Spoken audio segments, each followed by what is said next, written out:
hatred or greed. Paradise is the place we need. I feel the peace inside of me.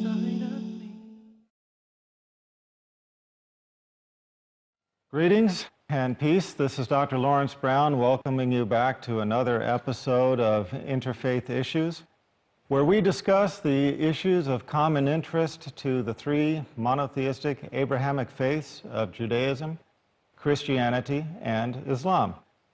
I am going to be discussing today something that is a very big change from what I have done in the past. Something I think you will find more fun, more enjoyable, and I hope that it will be mind-broadening. What I'm going to be discussing is my latest book, The Eighth Scroll.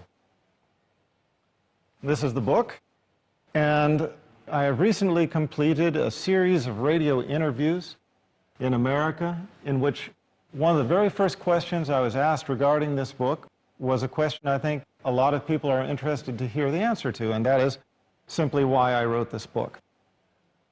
The reason I wrote The Eighth Scroll is because, in simple terms, it was simply a slam dunk of an action-adventure novel. I think I am like many people. All of my life, I have been reading action-adventure novels, and I've been thinking, how did this author get the idea for that plot and bring it all together?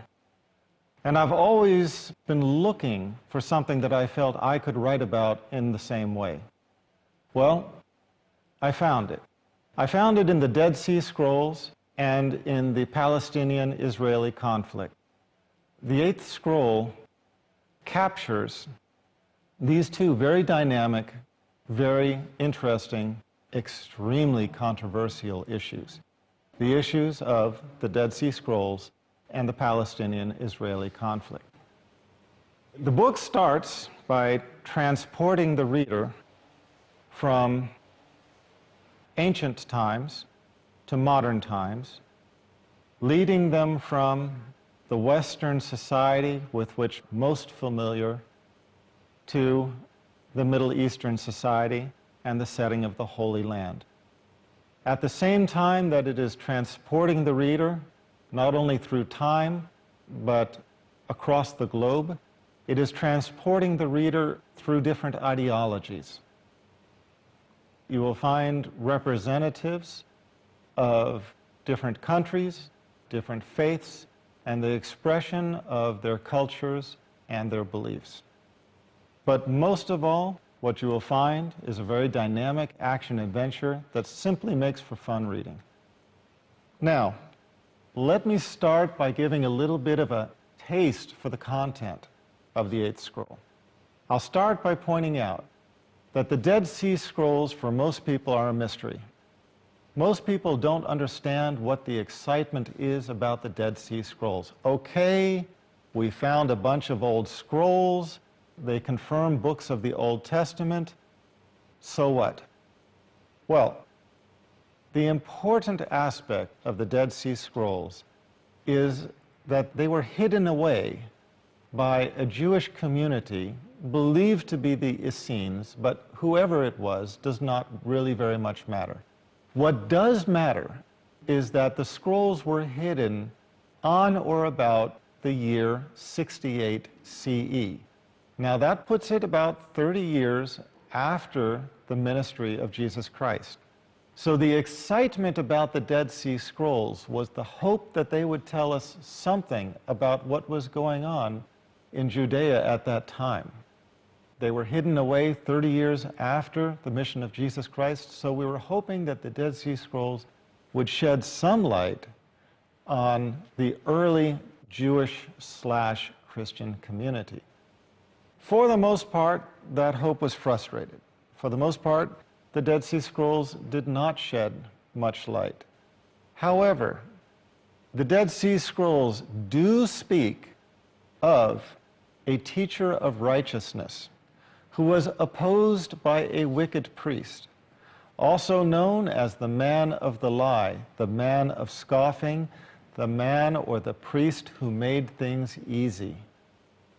In other words, a priest who took the restrictions of Old Testament law and made things easy.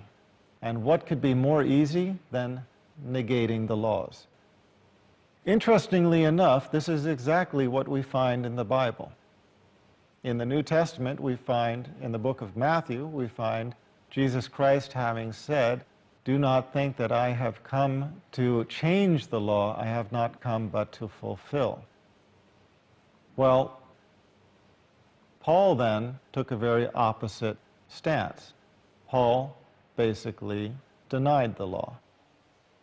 We find in present day that more Christians are following Paul than they are following the teachings of Rabbi Jesus, an Old Testament Jew who taught and followed himself Old Testament law. The point being that there is very good evidence to suggest that the wicked priest, the priest who made things easy, referenced in the Dead Sea Scrolls, could be Paul, and the teacher of righteousness might be Jesus.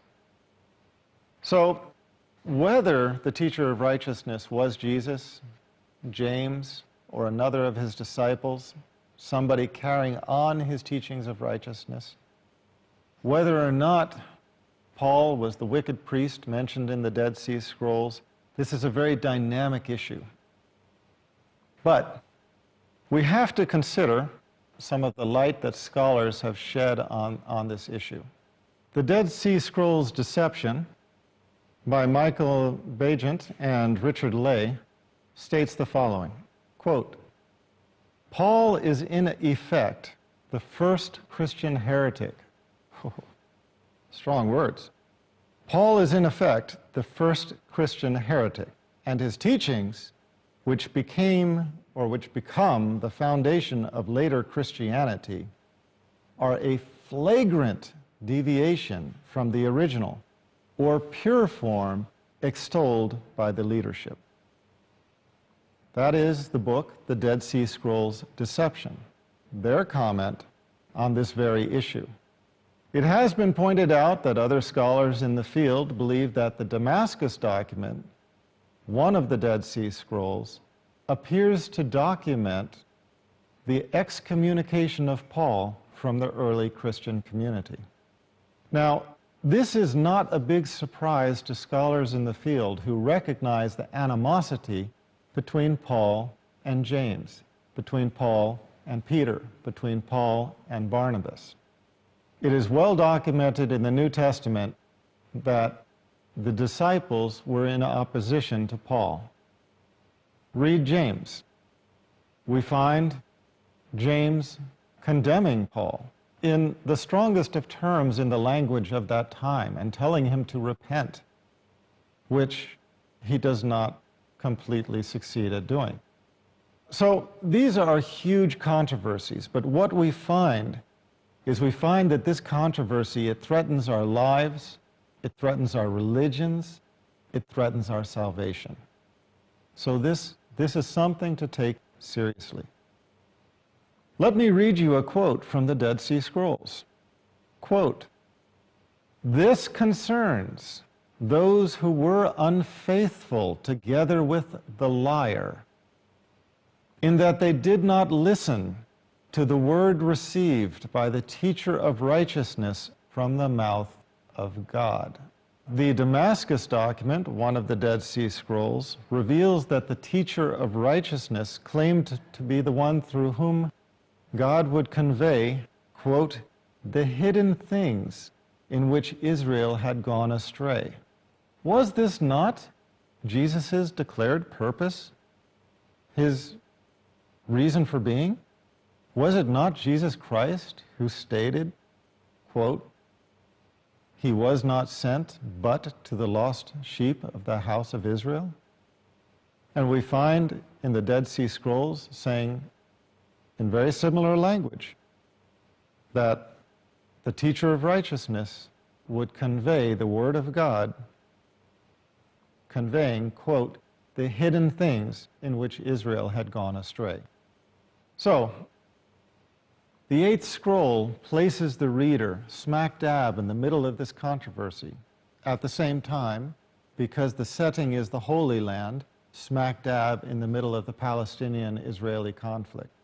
And yet, it does it in the context of a fun read, an action-adventure. Why? Let's face it. A lot of books have been written on this subject, a lot of scholarly books, a lot of dry, extremely scholarly, put you to sleep kind of books. I didn't want to write that. I wanted to write a dynamic book that people would read for the fun, for the thrill, for the action, for the adventure of the book. Let me put you in the scene of the time, in the time of 68 CE. According to our Bibles, John the Baptist was imprisoned and beheaded around 34 CE. Following this, Jesus Christ started his ministry, which lasted for 3 years. Upon the conclusion of his ministry, the Romans hunted down his disciples and killed them. Those who were not killed, those who were able to escape, disappeared from the historical record. And I am just getting into a hint of how interesting this gets. But it's time to take a break. Stick with us. We'll be back in just a few minutes. I feel the peace, inside of me. I feel the peace, inside of me. Welcome back. This is Dr. Laurence Brown. We're discussing in this issue the Dead Sea Scrolls, my book upon the subject, The Eighth Scroll, which can be found on Amazon.com and on my website. No surprise to anybody, eighthscroll.com. I was starting to lay down some of the history to describe the setting of the book, and I will continue. The main voice that came out of this period was not the voice of one of the disciples, but rather the voice of one of the hunters.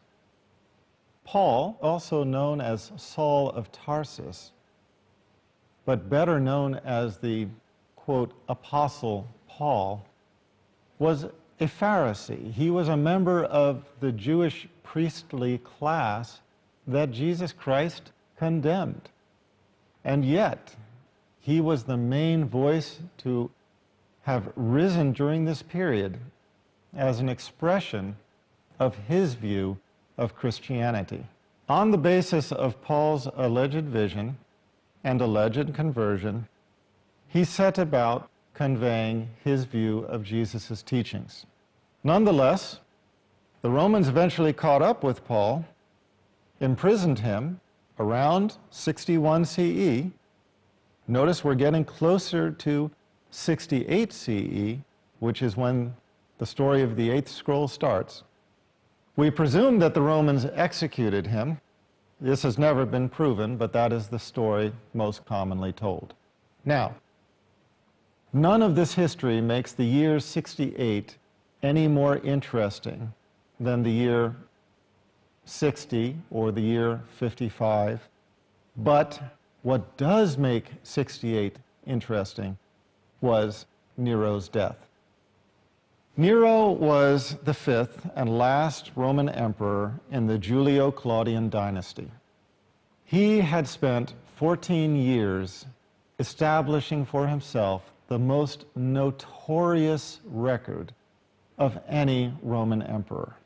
He had committed a list of notorieties that shamed him in front of the world and concluded with him becoming mad, becoming insane.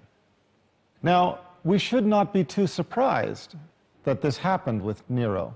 We should not be too surprised that he was such a horrific person, if we look at his lineage.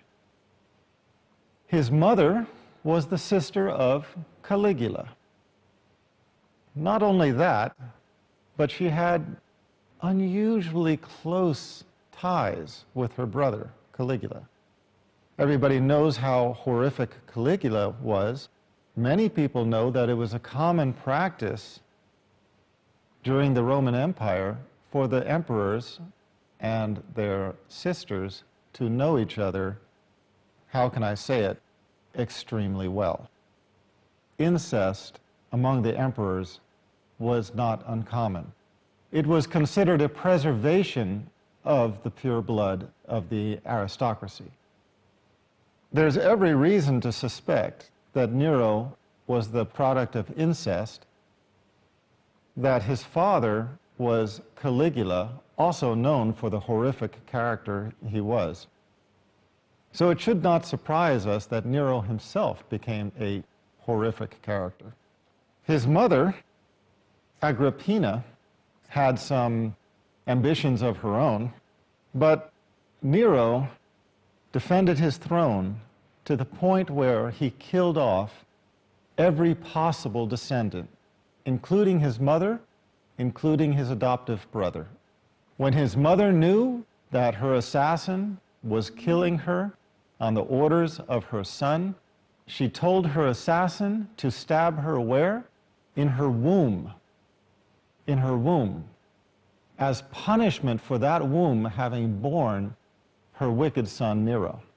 So you can see how the emotions were boiling during this period, even within his own family. Legion's transgressions were legion. His excesses were extraordinary. His transgressions and his perversity horrific. But what we need to remember for the Eighth Scroll as background is the accusation that Nero started the Great Fire of Rome in 64. After the Great Fire of Rome, he set about rebuilding Rome as a center of art. He considered himself an artisan. He wanted Rome to be a showplace of art. This was no inexpensive project, and he exhausted the treasury and started looking for money wherever he could find it. One of the places he could find it was the treasury of the Holy Temple in Jerusalem, and he sent orders to his representative in Jerusalem to take from the treasure in the temple. Well, the Jews had been under Roman rule. They had been oppressed, they had been terrorized, but taking from the treasure of their temple was the final straw.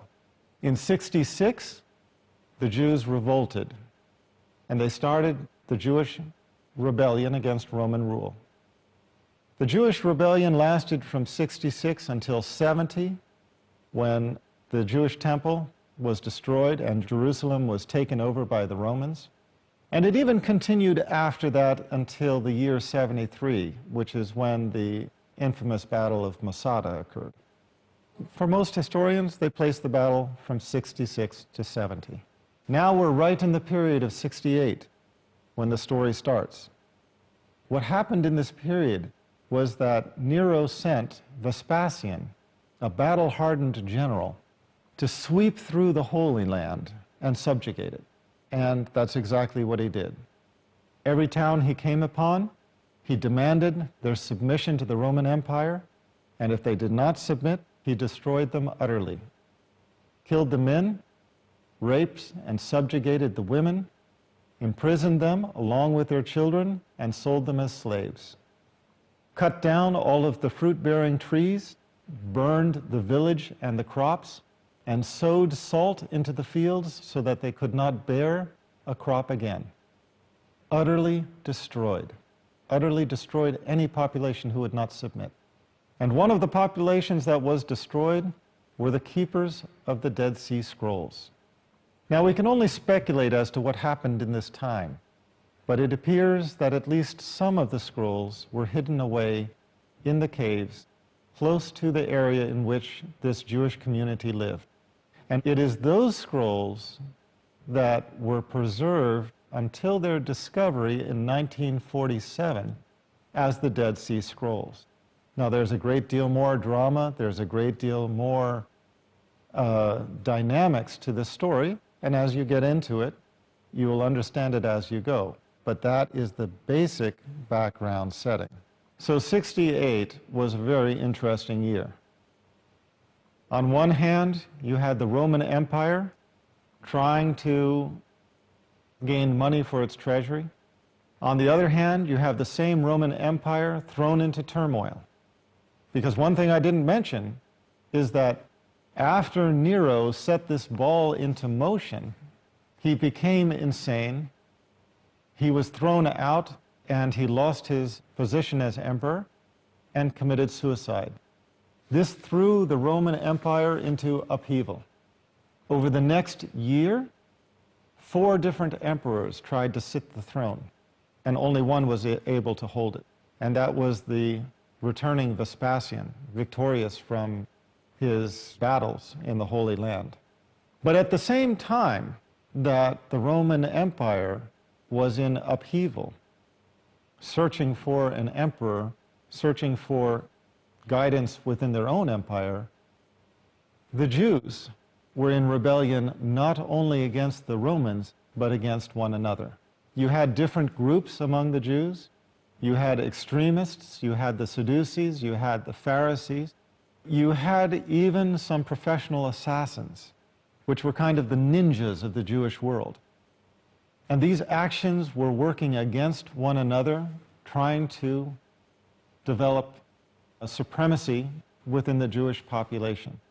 Jerusalem, when it was assaulted in the year 70, was fully prepared to carry out the longest siege in history. It had water supplies in the form of wells. It had huge food stores.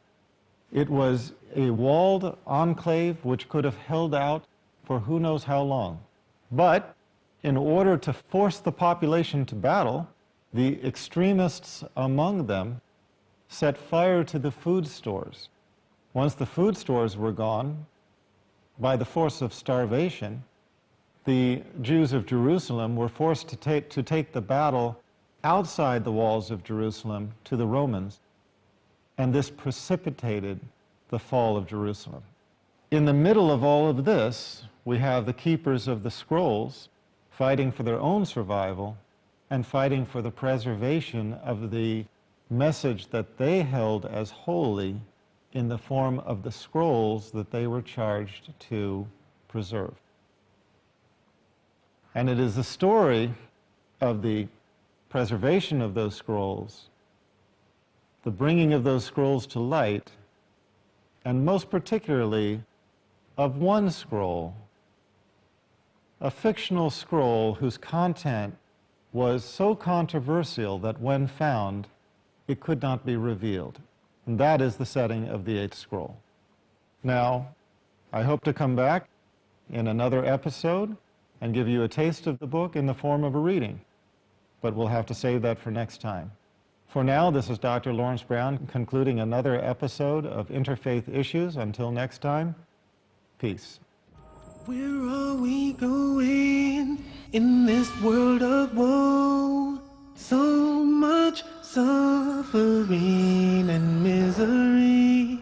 Our hearts are longing for the endless home of peace and love and harmony. Oh, no more bitterness, hatred or greed.